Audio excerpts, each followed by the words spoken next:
انت ازاي تخلي القطة بتاعتك توصل للمستوى ده بسبب ان انت مش بتغذيها ومش بتأكلها؟ قطة هادية جدا جدا، بتسمع الكلام.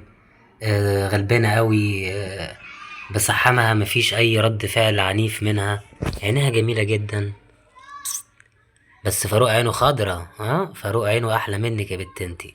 تتأقلم بسرعة، لكن حوار الاكل بس هو اللي لسه بتلخبط معاها. هي عايزة تدور على اي مكان تستخبى منه، مع ان مفيش اي تهديد ليها. لسه فاروق ما شافهاش.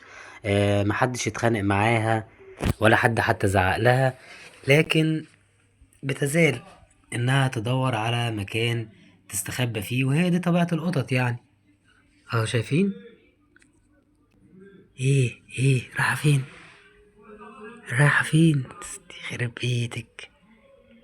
ايه رأيكم في القطة؟ سيبكم بقى من ان شعرها بيقع واحنا بنحاول نعوضه بالاكل والغذاء وكده، بس انتوا ايه رأيكم في القطة؟ تنفع عروسة الفاروق، ولا هتمرمط فاروق، ولا فاروق اللي هيمرمطها، ولا ايه اللي هيحصل؟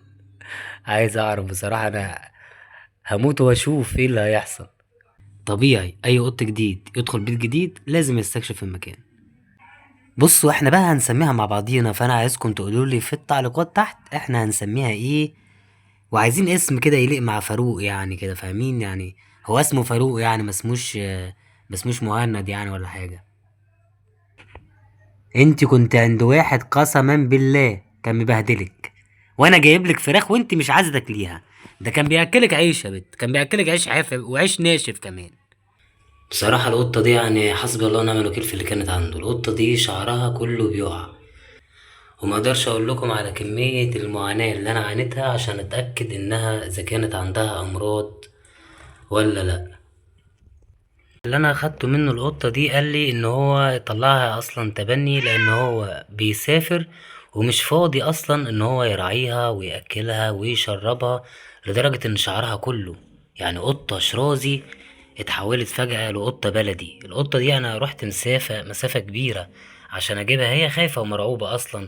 ولما كان عايز يديها لي ما كانتش راضية تماما انها تمشي، ومرعوبة من السكة ومواصلات. انا رحت مسافة بعيدة كأنها سفر. وزي ما انتوا شايفين الاكل اهو، هتطلع فراخ هي رافضة انها تاكلها اساسا. معلش انا بعتذر بس على الكاميرا وعلى التصوير، الاضاءة مش احسن حاجة.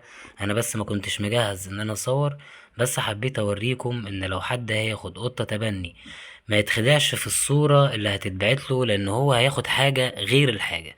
القطة دي هتاخد معايا على الاقل شهرين لغاية ان هي تبدأ تسترد صحتها وتسترد عافيتها وتسترد شعرها الطبيعي.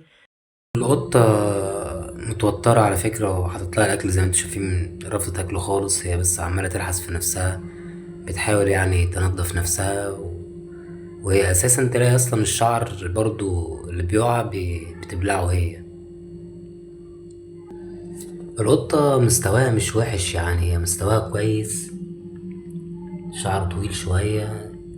القطة دي نوعها شرازي ميديوم هير تايجر، من خلال خبرتي في القطط هو ده نوعها. لو انت شايف حاجة تانية ياريت تقولي في التعليقات. نوم العوافي يا حبيبتي، نامي. نامي كده واستريحي، عشان اللي جاي صعب. فاروق هيشلوح امك. طبعا انا حطيتها هنا بس كده لغاية الصبح، بس انا مش عايزها تهرب. انا عازلها بس لوحدها دلوقتي بعيد عن فاروق، وحاطط لها اكلها جوه وشربها جوه واللتر بوكس بتاعها جوه. انا بس عايز اعزلها يومين لغاية ما اتأكد انها خالية من الامراض، ومش عايز اسيبها حرة وتمشي في المكان براحتها، عشان خاطر يعني لو فيها اي حاجة ما تنقلهاش لاي مكان تاني.